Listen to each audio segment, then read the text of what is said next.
Radio J. Le Forum Radio J, Frédéric Aziza. Radio J. Bonjour et bienvenue au Forum Radio J dont vous êtes l'invité Hervé Marseille. Bonjour. Bonjour. Alors, dette abyssale, déficit hors de contrôle, croissance en berne. Comment faire du budget 2025, la première qui a été votée cette semaine, la première étape vers le redressement de l'économie française? François Bayrou revendique désormais un agenda de réforme. En a-t-il vraiment les moyens? Et puis dans ce contexte, ouverture d'un débat sur le droit du sol par Bruno Retailleau et Gérald Darmanin ne risque-t-il pas de fragiliser l'accord de non-censure avec le Parti socialiste? Et quid aussi du contexte international? Le retour de Donald Trump à la Maison-Blanche rend-il le monde plus ou moins sûr? Mais pour commencer, Hervé Marseille, justement, le monde et Gaza. Qu'avez-vous éprouvé en découvrant hier les images de la libération de ces 3 nouveaux otages israéliens, visiblement souffrants et affamés? Un sentiment mélangé. Ouais. D'abord, un sentiment de bonheur, parce que la libération supplémentaire d'otages est quelque chose d'attendu, c'est une bonne chose, et évidemment, on ne peut que s'en réjouir. Après, j'ai aussi, c'est un bonheur teinté de tristesse, parce que quand on voit l'état de santé de ces otages qui visiblement ont été malmenés, on se dit que vraiment et décidément, après la mise en scène de la libération et voir l'état de ces hommes qui vont découvrir, pour certains, que leurs proches ont été tués, puisque parmi ces otages, certains ignoraient vraisemblablement que leur épouse, leurs enfants, leurs proches avaient été assassinés le 7 octobre dernier. Donc ça va être un retour difficile. Bon, il y a d'autres otages, il faut essayer de les ramener à la maison. Et ce qui, moi, me déplaît souverainement, c'est qu'on mette sur un même pied, souvent, la libération d'otages qui ont été enlevés par les terroristes du Hamas avec des Palestiniens qui sont libérés. Et c'est normal, il y a un deal qui est organisé, mais qui, eux, sont des droits communs, qui ont du sang sur les mains et qui sont des gens qui ont commis des crimes ou des délits. Et qu'est-ce que vous pensez du plan de Donald Trump pour Gaza? C'est un plan sérieux ou c'est un plan dangereux pour la région? Ça me paraît prématuré. C'est pas la première fois. C'est du Trump, hein, tout craché. Quand vous dites c'est du Trump, ça veut dire que c'est un peu fou? C'est-à-dire il prévient personne, il n'y a pas de discussion, il arrive et il a l'air même de surprendre Benjamin Netanyahu. Oui. Ce qui est ennuyeux, parce que c'est quand même le Premier ministre. Et donc, c'est pas la première fois qu'il y a des plans de cette nature concernant Gaza. Ce qui est important, c'est qu'il y ait évidemment des travaux de discussion, de concertation pour voir comment il faut faire à Gaza, parce qu'on ne peut pas laisser les choses en l'état, mais je ne suis pas totalement sûr que d'imaginer Saint-Tropez à Gaza, ça soit une bonne chose en l'état actuel des choses. Alors, la France, une partie de l'opinion française et de partis politiques français ont relativisé le programme du 7 octobre, ses crimes de masse et aussi ses viols, avec parallèlement une montée exponentielle de l'antisémitisme. Comment faut-il comprendre que 80 ans après la libération d'Auschwitz, la plaie antisémite se rouvre? Oui, c'est quelque chose qui nous taraude. D'ailleurs, moi, j'ai un de mes collègues du groupe Union Centriste, Pierre-Antoine Lévy, qui a lancé une mission d'information sur les faits d'antisémitisme dans l'enseignement supérieur, car il n'y a pas de dispositif de mesure des actes antisémites. Et il y aura les assises de l'antisémitisme la semaine prochaine. Voilà, donc on voit bien qu'il y a une montée de l'antisémitisme, et cet antisémitisme, il est alimenté par le comportement politique d'un certain nombre de partis, comme LFI, qui passent leur temps à stigmatiser les Juifs et ce qu'ils peuvent représenter, de véhiculer des idées nauséabondes. Et à partir de là, il ne faut pas s'étonner, évidemment, qu'il y ait un regain d'antisémitisme. Alors justement, vous parlez des LFI, un sondage Ipsos récent démontre les ravages de la stratégie de LFI et de Jean-Luc Mélenchon. 20% des sympathisants de LFI souhaitent le départ des Juifs de France, 40% affirment avoir de la sympathie pour le Hamas, 55% adhèrent au moins 6 clichés antisémites. Est-ce que ça veut dire que désormais, l'antisémitisme est dans l'ADN de LFI? Oui, bien sûr. Ça fait partie. Bien sûr quoi? Ça fait partie de leur ligne politique. C'est un choix. Fait partie, j'ai pas compris. C'est un choix politique que d'instrumentaliser des communautés à des fins politiciennes et électorales. LFI a décidé... D'instrumentaliser des communautés ou d'instrumentaliser l'antisémitisme? Les deux à la fois, parce que quand vous vous fondez sur les communautés islamistes dans les banlieues, dans les universités, et aujourd'hui maintenant concernant les Comores, parce que vous dites communauté islamiste ou communauté musulmane? Parce qu'on ne peut pas confondre les deux. Non, mais les deux sont dans leur stratégie, parce que tous les musulmans ne sont pas des islamistes, et donc ce qu'ils font, c'est de s'appuyer sur si vous parlez de LFI. Ouais. LFI, clairement, s'appuie sur les banlieues et les communautés musulmanes. Regardez ce qui se passe à Roubaix, regardez ce qui se passe dans un certain nombre de grandes villes et sur les universités. Donc ça s'appuie sur eux, pourquoi? À des fins électorales, pour flatter d'abord ces communautés dans l'esprit de ce qu'elles ont de plus vil vis-à-vis des Juifs. C'est-à-dire l'antisémitisme? Oui, bien sûr. Ouais. Et de les donc pour pousser... flatter l'antisémitisme supposé des communautés musulmanes. C'est-à-dire qu'ils introduisent en France depuis déjà des mois et des mois Gaza dans le débat français, comme si le but de leur action politique, c'était de s'occuper de Gaza et pas des Français. On voit bien, par exemple, quand on parle du problème de Mayotte, que M. Delogu, député de LFI de Marseille, défend ardemment les Comoriens qui vivent à Mayotte. Donc c'est pas le seul d'ailleurs. Hein. Non, mais... Et pourquoi il fait ça d'après vous? Il fait ça parce que la communauté comorienne à Marseille est importante, et donc c'est un vivier électoral. Et donc à partir de là, une fois de plus, LFI flatte les communautés comoriennes de façon à essayer d'obtenir leur faveur électorale. LFI, donc, qui soutient Gaza, le Hezbollah, l'Iran, l'Algérie, maintenant les Comores. C'est le parti de l'étranger. Qu'est-ce qui est parti de l'étranger? LFI. J'ai pas compris. LFI est le parti de l'étranger. Et pourquoi vous dites ça? Parce que quand vous passez votre temps à défendre les étrangers contre les Français, visiblement, vous faites vous soutenez l'étranger contre la France. L'étranger, c'est-à-dire vous parlez je pense à Gaza, je pense aux Comores, à Mayotte.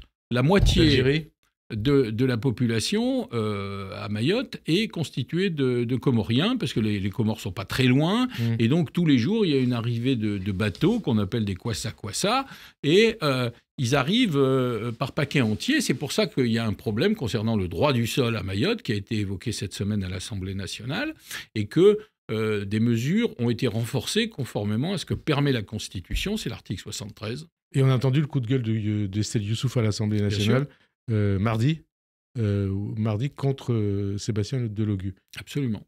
Hein, donc parti d'étranger, c'est-à-dire vous pensez à Gaza, à l'Iran, à l'Algérie, au Hezbollah, aux Comores. LFI passe son temps à donner raison à nos adversaires, à donner raison... Nos adversaires, c'est-à-dire chaque fois qu'il y a un conflit politique avec d'autres pays, eh bien, LFI passe son temps à donner raison à nos adversaires, à nos interlocuteurs, et contre le pays.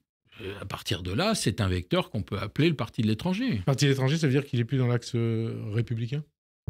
Il est dans l'axe républicain en ce sens où c'est un parti autorisé, malheureusement, c'est comme ça, et qui a des électeurs et des députés. Beaucoup. Et donc, il y en a un certain nombre, suffisamment pour qu'il y ait 66 députés LFI. Alors, budget, vous parlez des députés, le budget a donc été voté à l'Assemblée via le 49.3 et au Sénat.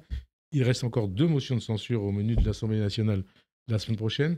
Est-ce que vous diriez que François Bayrou est désormais tiré d'affaire?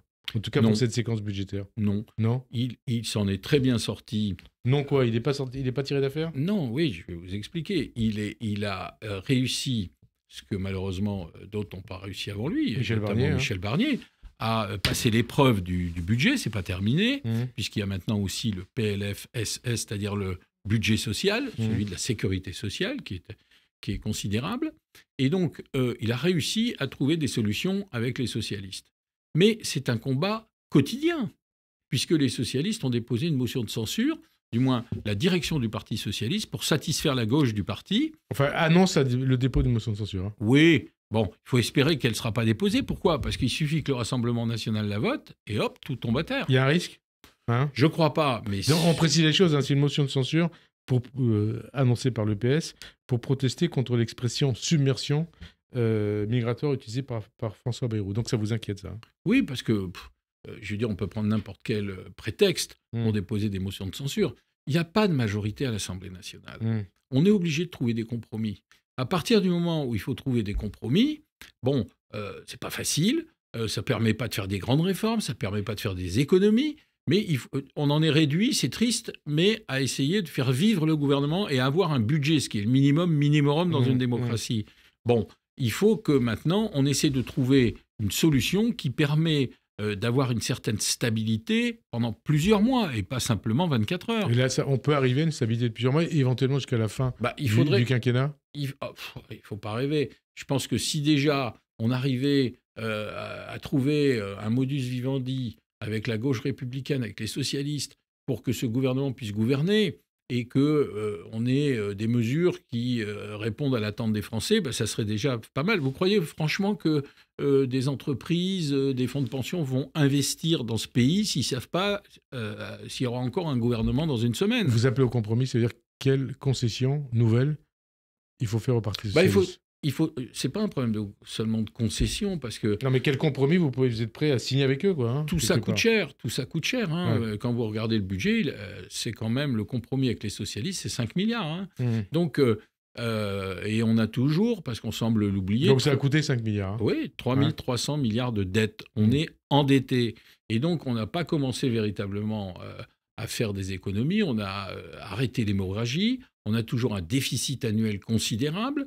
Et donc, il va bien falloir prendre des mesures, sinon tout ça va mal finir. Alors, il va falloir prendre des mesures dans un contexte complexe au niveau international, avec l'arrivée de Donald Trump à la Maison-Blanche, qui promet une guerre commerciale sur fond de protectionnisme américain à l'Europe et donc à la France. Ça veut dire que derrière, on va vers une crise financière, sociale, des déficits supplémentaires, une dette en hausse, du chômage en plus et une croissance nulle? C'est un tableau qui n'est pas très heureux, ce que vous décrivez. Mais c'est une question, mais est-ce que ça correspond à la situation? Ça pourrait correspondre. C'est à nous de prendre nos responsabilités. C'est aux socialistes de prendre leurs responsabilités. Il faut qu'on se mette autour de la table et qu'on établisse une feuille de route en disant, écoutez, voilà, nous, socialistes, nous souhaiterions qu'on discute de tel et tel dossier. Vous n'êtes pas socialiste, c'est des socialistes qui... Non, mais eux peuvent annoncer des propositions. Le gouvernement peut examiner les propositions socialistes et dire voilà, nous, notre feuille de route, essayer de trouver des compromis et qu'enfin, on puisse gouverner avec au moins une visibilité de quelques mois. Ouais. Parce que là, tous les matins, on se demande si le gouvernement va tenir. Il n'y a pas de perspective, il n'y a pas de visibilité, alors que le monde, vous venez de le dire, est en train de considérablement changer. Donc, il est indispensable qu'on puisse retrouver de la stabilité, une visibilité. Ça veut dire que la croissance de 0,9% annoncée par François Bayrou pour 2025, elle est au-dessus de ce qui, finalement, devrait survenir? Ça va dépendre de nos entreprises, parce que ce n'est pas le gouvernement qui décide. Le gouvernement, il se contente d'enregistrer les chiffres. C'est les entreprises qui font la croissance. Or, les entreprises, comment voulez-vous qu'elles travaillent? On voit que le chômage augmente. Parce qu'il n'y a pas assez d'investissement, il y a de la crainte sur l'avenir, il y a une frilosité qui s'installe.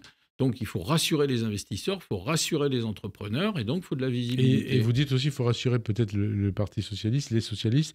Est-ce que, puisque vous parlez de compromis, dans la perspective du compromis que vous appelez de vos voeux, le débat sur le droit du sol qui serait généralisé à l'ensemble de la métropole après Mayotte, tombe au bon moment, donc dans ce contexte de volonté de parvenir à un compromis avec le PS?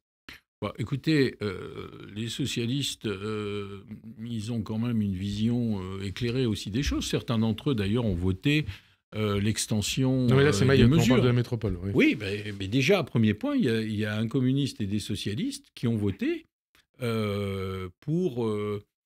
qu'on augmente les délais concernant l'obtention du droit du sol à Mayotte. C'est la plus grande maternité de France, parce que les gens y viennent et ils pensent à un avenir meilleur pour leur famille, pour leurs enfants, pour eux-mêmes. Et donc, ils viennent à Mayotte en disant... on va généraliser Mayotte. Bruno Retailleau et Gérald Darmanin, ils souhaitent que ça soit élargi à l'ensemble de la métropole. Est-ce qu'il faut abroger le droit du sol dans toute la métropole. Est-ce que ce débat peut être tranché avant la présidentielle? Le débat peut être tranché et ça peut faire partie des sujets qui soient, comment dire, proposés par le chef de l'État à un débat national. Aujourd'hui, C'est-à-dire un référendum sur le droit du sol? non, c'est pas possible parce que l'article 11 de la Constitution ne permet pas de poser ce genre de questions. Il faudrait réformer la Constitution pour ça. Voilà. Ça a déjà été évoqué à l'époque où le président réunissait des chefs de parti à Saint-Denis, et il n'y avait pas eu de suite parce qu'il n'y avait pas eu de consensus. Bon, on ne peut pas faire n'importe quel type de référendum, on ne peut pas poser n'importe quelle question. Donc il faut changer l'article 11. L'article 11 avant la présidentielle? Oui, ça ne sera pas possible. Ce ne sera pas possible, on est d'accord. Mais avant de parler des référendums, une question quand même qui est liée au droit du sol. François Bayrou, il n'a pas l'air tout à fait d'accord avec cette réforme du droit du sol. Il dit il faut plutôt ouvrir un débat autour du thème « Qu'est-ce qu'être français ?» Oui, mais ça rappelle ce que... Le centriste que vous êtes, il en pense quoi? On peut être centriste et respecter l'identité nationale. Hein. Ce pays a une histoire. Est-ce que ça rappelle, vous vouliez dire, ça rappelle le débat Sarkozy. Sur l'identité nationale de Nicolas Sarkozy? C'est pas nouveau. Qu'est-ce qu'être français? Voilà, c'est pas nouveau. Nicolas Sarkozy il y avait même un ministère qui avait été dédié à cela. Et donc, ça peut être un sujet. Je veux dire, c'est pas honteux que de parler de ce que nous sommes. C'est vrai que on a affaire à toutes sortes de cultures.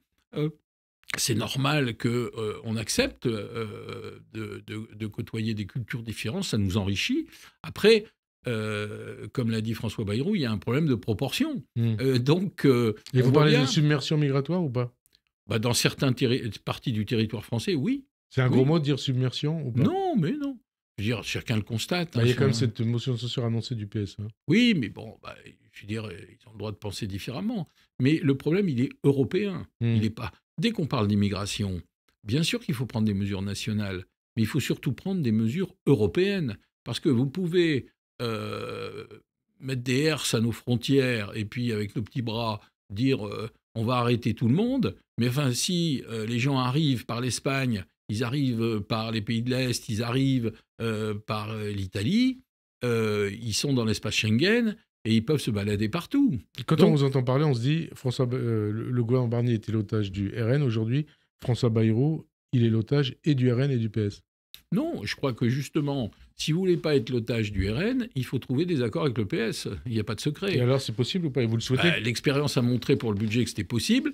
Et que si on veut durer, il faut continuer. Donc il faut accepter ce que demandent les socialistes. Non, il faut faire des compromis. Mais il faut que chacun fasse un pas. C'est ce que vous disiez, mais vers quel type de compromis?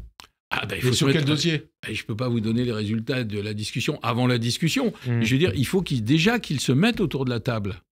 Aujourd'hui, on l'a fait pour le budget. Il faut aller plus loin. Il faut avoir des compromis qui permettent une stabilité pendant plusieurs mois. Plusieurs mois, ça veut dire qu'après, ça dure plusieurs mois, après c'est fini. Vous savez, déjà, l'été prochain, c'est bientôt, le droit de dissolution va pouvoir revenir, puisque c'est 1 an sans dissolution après une dissolution. C'est ce que prévoit la Constitution. Il y a un délai d'1 an. Donc, l'été prochain, après la mi-juillet, le chef de l'État, M. Macron, il va pouvoir à nouveau avoir entre les mains la dissolution. Je ne suis pas totalement sûr qu'il ait envie de recommencer l'exercice. Pour autant, c'est une menace qui pèsera sur les députés s'ils ne sont pas en mesure... c'est sur les députés que ça pèsera, c'est pas sur Emmanuel Macron? Non, parce que la Constitution, elle prévoit que la dissolution, c'est celle de l'Assemblée nationale. Donc, si les députés de toute catégorie, de tous bords, ne sont pas en mesure d'assurer à ce pays un budget et un gouvernement, une certaine stabilité, je pense que les Français, en cas de dissolution à nouveau, seraient sévères, en disant vous êtes tous... sévère surtout pour votre coalition, votre socle commun, les partis du socle commun. Je pense qu'il serait sévère pour tout le monde. Donc vous évoquiez tout à l'heure la piste des référendums évoqués par Emmanuel Macron pour 2025. Jean-François Copé, il estime aujourd'hui dans la Tribune dimanche qu'il s'agit surtout pour le chef de l'État, je le cite, d'une astuce pour gagner du temps et faire perdurer un pouvoir présidentiel affaibli. Il a raison ou pas?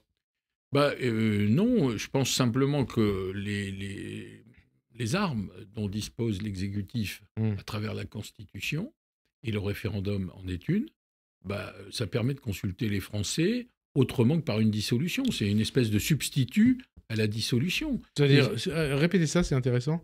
Référendum substitué à la dissolution? Oui, parce que... Ça veut dire que si on veut un référendum, ça permet d'éviter la dissolution.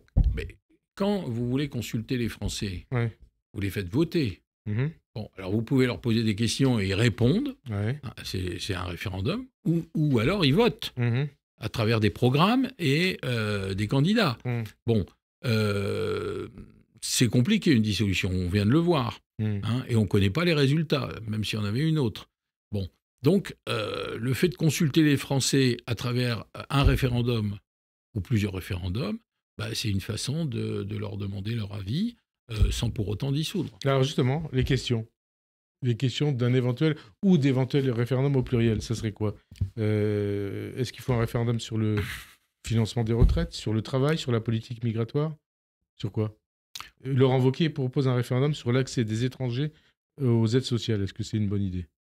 Donc d'abord les retraites et le reste. Chacun peut poser des questions qui intéressent son électorat. Mais vous, ce serait quoi? Bon, moi je pense que ce qui intéresse les Français, c'est ce qu'ils veulent pour eux-mêmes au quotidien, la santé. Mais ce serait quoi la question? Il faut financer notre système de santé. On voit bien que ça coûte très très cher. Donc augmenter les cotisations? Ça fait partie des questions qu'on peut poser aux Français. Qu'est-ce que vous préférez? Parce qu'il faut continuer à avoir un système de santé qui fonctionne, qui permet à tout le monde d'être soigné dans ce pays sans que ça coûte à chacun. Ça coûte au pays, mais ça ne coûte pas à ceux qui vont dans les pharmacies ou chez le médecin, puisqu'ils ont une carte vitale, ils arrivent et ils se font soigner. Il y a peu de pays au monde où c'est le cas. Sauf que pour financer ce système, c'est un gouffre. Et donc, il y a peut-être des questions à poser. Mais lesquelles, par exemple? Est-ce que vous accepteriez de prendre en charge une partie de vos soins? Est-ce que... ils vont répondre non. Hein. Oui, mais je veux dire, les questions, elles doivent être calibrées. Est-ce que ça doit vraiment être décidé par référendum? Est-ce qu'il ne faut pas imposer les choses comme François Mitterrand avait imposé l'abolition de la peine de mort? Oui, mais je veux dire, on est dans une démocratie. Alors moi, je veux bien que vous faites référence à un président socialiste qui a pris des décisions unilatérales. Moi, je pense quand même que sur des grands sujets structurants et qui coûtent au pays au moment où on est très endetté et on va devoir faire des sacrifices, c'est normal d'interroger les Français. Et l'éducation des enfants, la santé... La réforme des retraites, par exemple, est-ce qu'il faut interroger les Français dessus? Ça dépend des questions qui sont posées. Là, en ce moment, il y a les syndicats travaillent avec le patronat et l'administration pour essayer de trouver des pistes. Vous savez, à l'instant, vous venez de répondre vous-même à une possible question sur la santé. Dans ce pays, si vous dites aux gens « Voulez-vous la retraite à 60 ans » évidemment, ils vont vous dire oui. « Voulez-vous la santé gratuite ?» évidemment, ils vont vous dire oui. À quoi ça sert un référendum? Et le chômage doit être couvert à 100%. Bon, ça s'appelle un pays communiste. Et donc, on est un pays communiste qui s'ignore. Parce que tout est gratuit. Mais on ne se pose jamais la question de savoir qui paye. Ça n'a pas été changé depuis des dizaines d'années. Hein. Oui, mais quel que soit le régime en place. À force de ne pas se poser la question de savoir qui paye, on a 3 300 milliards de dettes. C'est plutôt le débat d'une présidentielle quand même. Hein. Voilà. Hein, mais on peut poser quand même des questions. On peut poser des questions. Donc le référendum voulu par Wauquiez sur l'accès des étrangers, puisque vous parlez de la santé, aux aides sociales. Oui, les aides sociales, la ME. Aujourd'hui, on sait très bien que le débat, il est annuel. C'est mon regretté camarade Claude Goisguen qui avait posé ce débat à l'Assemblée. L'AME, on sait très bien qu'aujourd'hui, il y a ce qu'on appelle le panier de soins, c'est-à-dire quels sont les soins qui sont couverts et remboursés. Il y a une partie de soins, on ne peut pas y échapper. Une réforme qui peut se faire par voie réglementaire. Hein. Oui, mais il y a déjà eu beaucoup de restrictions, mais il y a une limite, c'est-à-dire qu'on ne peut pas, nous, Français, être... affectés par des gens qui viennent chez nous et qui importent des maladies. Oui, c'est ça le problème, c'est un problème de santé. Donc, à un moment donné, il y a forcément des maladies qu'on doit soigner. Après, on n'est pas obligé de soigner des maladies dites de confort, des médicaments de confort, etc. Enfin, il y en a très peu d'après ce que... Oui, il y en a relativement peu. Par exemple, on a beaucoup parlé des oreilles décollées, c'est 3 ou 4 par an. Donc c'est un peu bidon. Mais on prend ça en exemple pour agiter le torchon. Mais en vrai... il y a assez peu de limitations à refaire maintenant. Autre thème, Bruno Retailleau, il estime aujourd'hui dans le JDD, il parle beaucoup Bruno Retailleau, que seul un référendum sur l'immigration permettra de s'imposer face, dit-il, à certaines jurisprudences sur le sujet. Donc des décisions des juges, notamment ce qui s'est passé avec l'influenceur algérien. Est-ce que vous l'approuvez? Est-ce que vous dites chiche? Non, mais on est déjà... Et quand Mais on est déjà en train de... On a fait des réformes législatives, justement au Sénat, avec Bruno Retailleau, quand il était président du groupe LR au Sénat. Mais il y a d'autres textes qui sont sur la table au Parlement qui vont permettre d'améliorer la législation. Parce que le juge, certes, il prenne des décisions, mais il s'appuie sur la loi, et sur le règlement et sur la jurisprudence. Donc il faut modifier des lois. Par exemple, il y a un texte qui va prochainement être discuté qui permet, c'est ce qu'on appelle l'amendement Philippine, du nom de cette malheureuse qui a été tuée il y a quelques mois, parce que son assassin était sorti du centre de rétention, parce qu'au bout de 90 jours, on doit libérer les gens. Donc avec les recours, les appels, etc., ça prend du temps. Donc il faut faire comme partout en Europe, c'est-à-dire allonger la durée de rétention. Donc la proposition de Bruno Retailleau, du référendum sur l'immigration. Oui, mais quelle question? Voilà, quelle question. Quelle question? La Constitution le Parce que permet si vous pas. demandez aux gens, voulez-vous qu'on arrête l'immigration, ils vont tous vous dire oui. Donc c'est pour ça que oui. depuis que vous répondez tout à l'heure, on se dit, référendum, on ne sait pas non, mais comment quelle question? organiser des référendums. Mais on ne peut pas faire un référendum sur l'immigration parce que l'article 11 de la Constitution qui prévoit, qui limite le champ des référendums, on ne peut pas poser des questions sur n'importe quoi. Alors, sur n'importe quoi, justement, il y a une réforme en cours, deux réformes en cours, celle autour des soins palliatifs et celle autour de la fin de vie. Il ne fait aucun doute que le texte sur les soins palliatifs sera adopté par les assemblées, par les deux assemblées, peut-être mais, de manière tout à fait consensuelle. Est-ce que vous souhaitez que le Parlement adopte une loi sur l'aide à mourir? Est-ce que ça pourrait faire l'objet d'un référendum? Ça fait partie des choses qui peuvent être soumises aux Français. Moi, personnellement, évidemment, je défends l'idée qu'il faut étendre les soins palliatifs. Il y a... tout le monde est d'accord là-dessus. Oui. Bon, la fin de vie. Il y a pas d'aide à mourir, quelque part. Il y a 25% des départements où il n'y a pas de structure. Bon, donc il faut des moyens. Il faut des moyens. Il faut de l'argent au moment où on n'en a pas.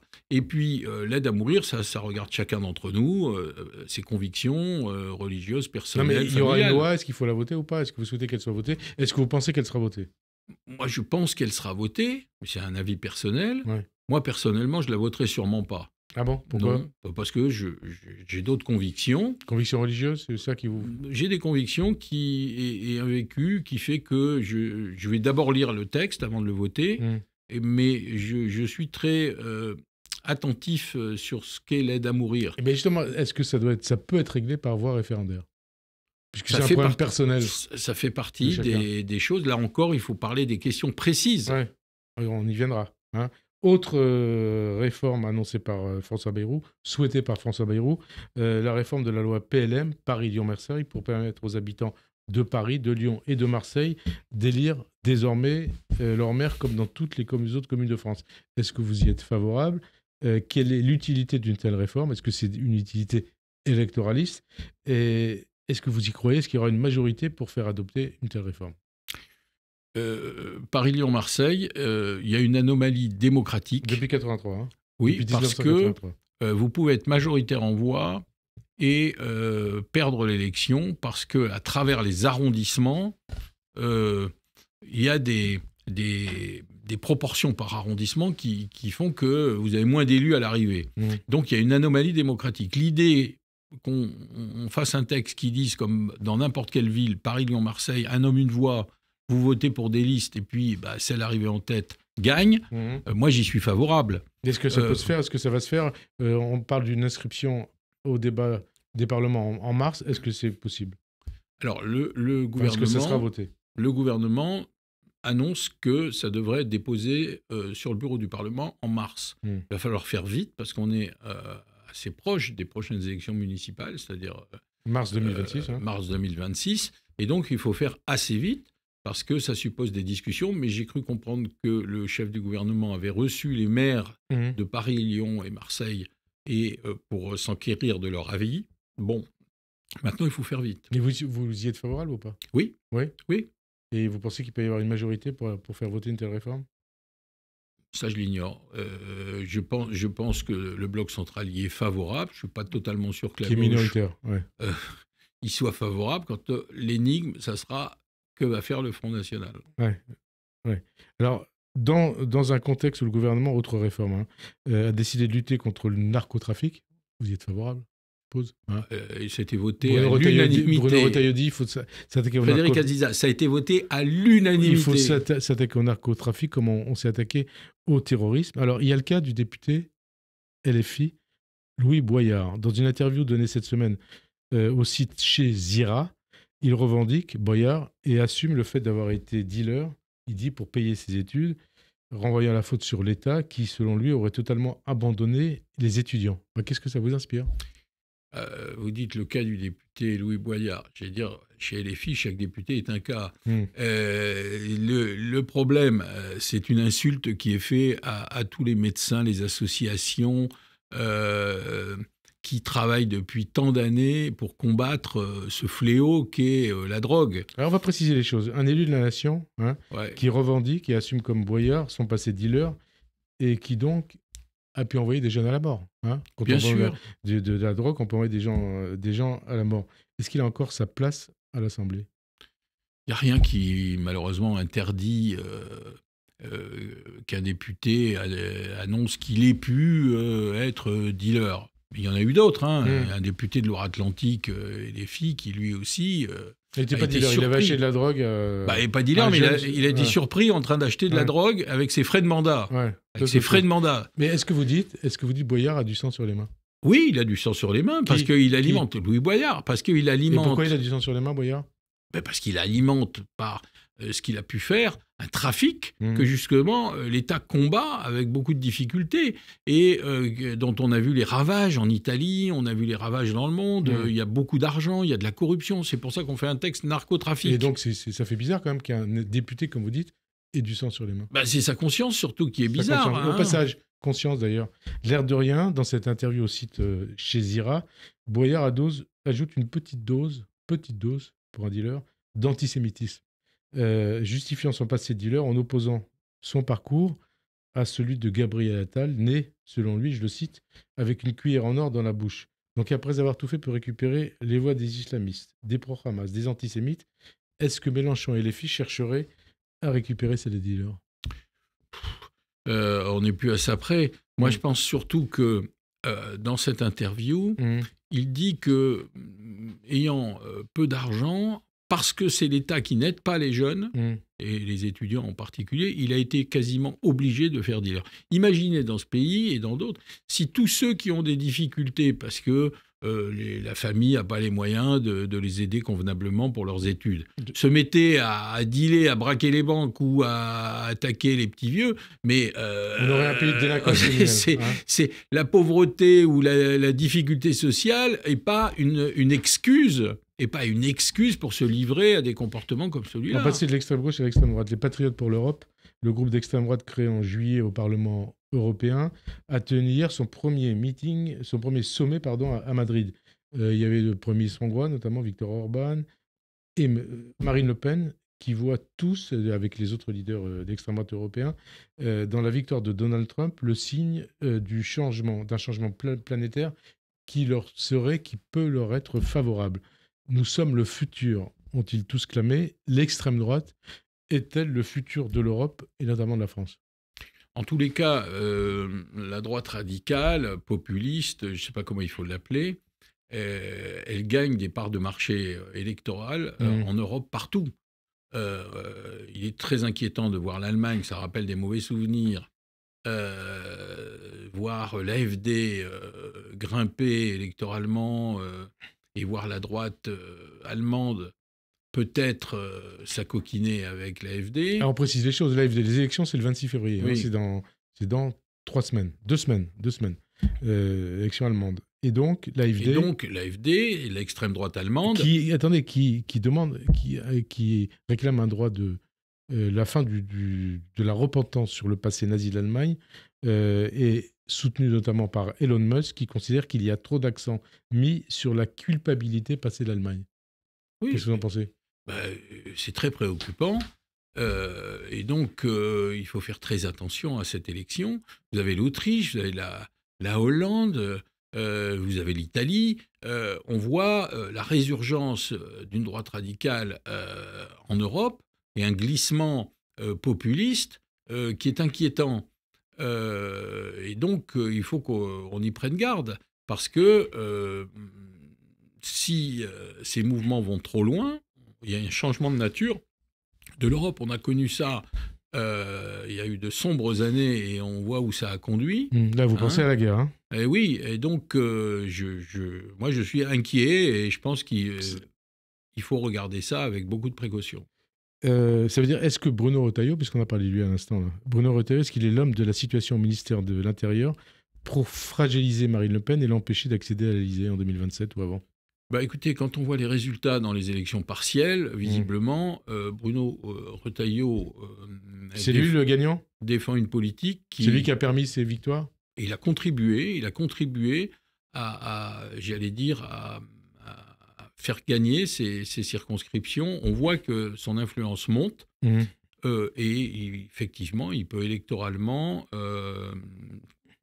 s'attaquer au socle électoral du Rassemblement national. Bruno Retailleau, président de LR, ça serait une bonne chose ? Moi, j'ai de l'amitié pour Bruno Retailleau. Je ne partage pas toutes ses convictions, mais il a des convictions fortes. Il les défend. C'est un homme loyal. Moi, mais sur LR, je ne suis pas membre de LR et je ne vote pas chez LR. Mais enfin, s'il devait être candidat, évidemment, je serais heureux qu'il puisse présider cette formation. Plus heureux que si c'était Laurent Wauquiez ?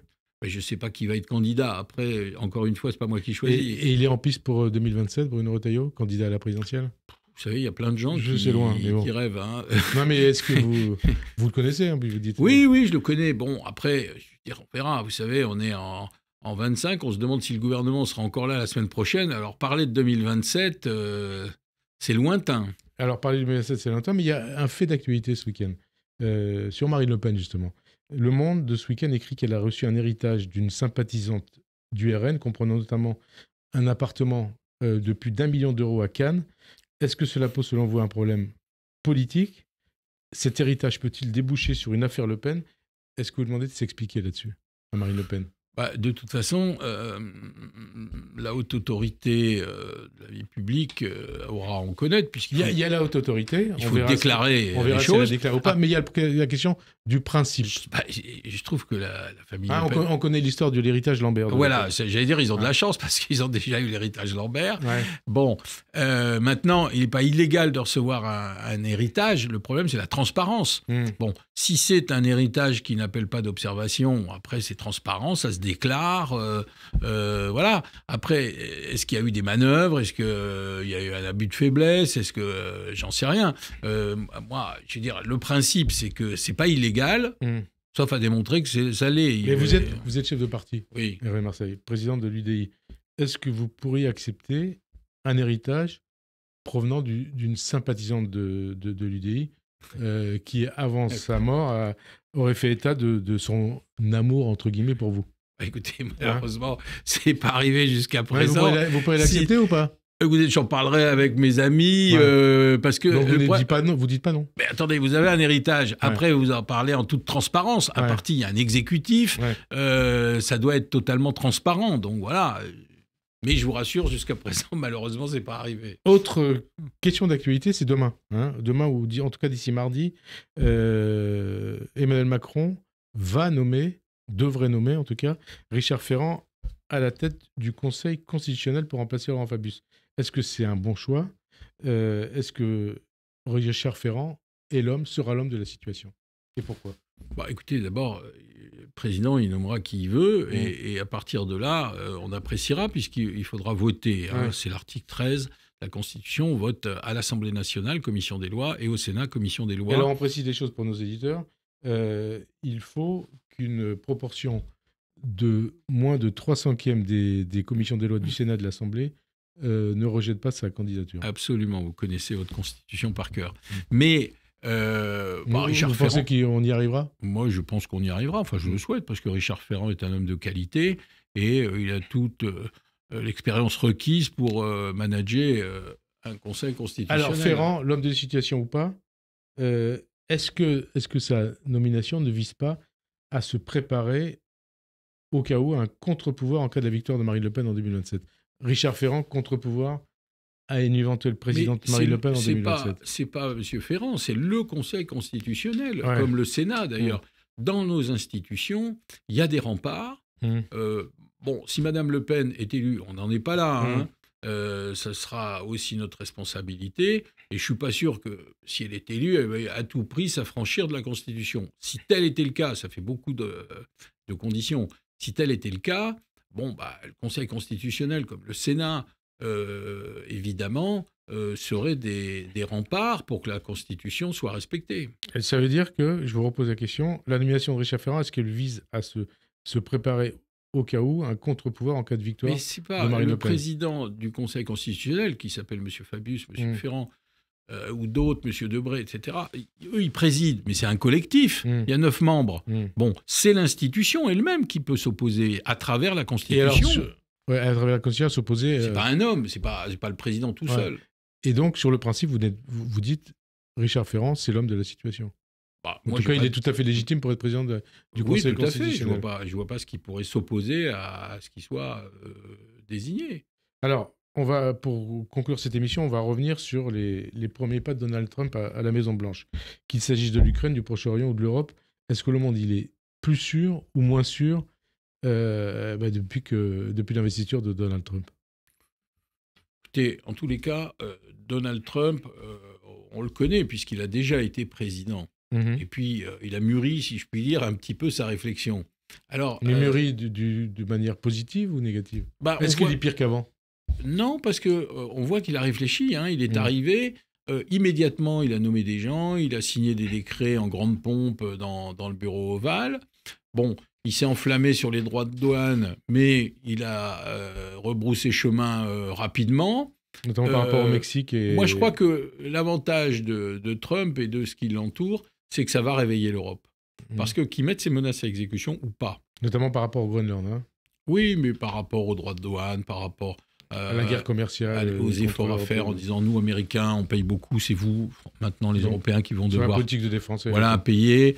On sait que c'est pas quelqu'un de belliqueux. Il peut être menaçant, mais il cherche surtout à faire la paix parce qu'il veut faire la paix en Ukraine, par exemple. Et donc, il va peser pour faire la paix. Il a annoncé une rencontre très rapide avec Volodymyr Zelensky. Moi, je crois surtout que, à travers M. Trump et les États-Unis, ce qu'il faut surtout, c'est réveiller l'Europe. C'est que l'Europe redevienne un partenaire et que l'Europe puisse s'organiser mieux qu'elle ne le fait. On l'a vu, j'en ai parlé pour l'immigration, pour les affaires commerciales, pour être un partenaire qui discute, parce qu'aujourd'hui, l'Europe ne compte pas. Quand on parle de Gaza, quand on parle de l'Ukraine, quand on parle avec la Chine, évidemment, ça se passe entre les États-Unis et la Russie, ça se passe entre les États-Unis, les Indiens, les Chinois, etc. Ou les États-Unis au Proche-Orient, mais l'Europe est absente. Le président va parler ce soir à la télévision pour parler de l'intelligence artificielle où on est très loin, très loin. Et donc, c'est à l'Europe de s'organiser, de se renforcer, d'améliorer sa gouvernance pour exister dans le concert international. D'ailleurs, intelligence artificielle, on nous annonce un plan financé à hauteur de 40 milliards d'euros par le Qatar. C'est une bonne chose ou pas? Le Qatar. Le Qatar, je trouve qu'il est très présent un peu partout. Et ça serait au niveau des universités. Parce qu'ils ont beaucoup d'argent. Ouais. Moi, j'aurais préféré quand même, là encore, que ce soit à travers une mobilisation de la finance européenne plutôt que de faire appel au Qatar. Et comment vous expliquez qu'on fasse appel au Qatar, qu'Emmanuel Macron fasse appel au Qatar? Parce qu'ils ont de l'argent ouais. et qui le mettent volontiers à disposition. Bon, ceci étant dit, une fois encore... Ça vous gêne ? Ça me gêne un peu. Je préférerais quand même qu'on mobilise la finance européenne. Je pense qu'on a capacité, même si on n'a pas le même niveau que les Américains, on peut... les Américains ont précisé les choses, c'est 500 milliards de dollars. Oui. Et les Chinois mettent beaucoup d'argent, contrairement à ce qu'on dit. On nous a dit 5 millions, ça paraît un peu... Oui, c'est un peu ridicule. Ils ont beaucoup de monde, ils ont de bons ingénieurs, comme les Indiens d'ailleurs, alors que nous, on rame pour trouver des ingénieurs. On sait très bien qu'on n'a pas assez de niveau de mathématiques dans l'éducation nationale. Dernière question, vous attendez quoi d'ailleurs de Emmanuel Macron ce soir? Visiblement, il veut parler de l'intelligence artificielle. Avec intelligence, sans doute. Oui, et qu'il nous éclaire sur les prochaines semaines et les prochains mois. Et sur ses intentions, notamment en matière de référendum, peut-être le saura-t-on. Ou alors, il faudra faire appel à l'intelligence artificielle. Par exemple. Merci en tout cas, Hervé Marseille, d'avoir répondu à notre invitation. Merci à vous. Bonne fin d'après-midi sur Radio J. À dimanche prochain. Merci.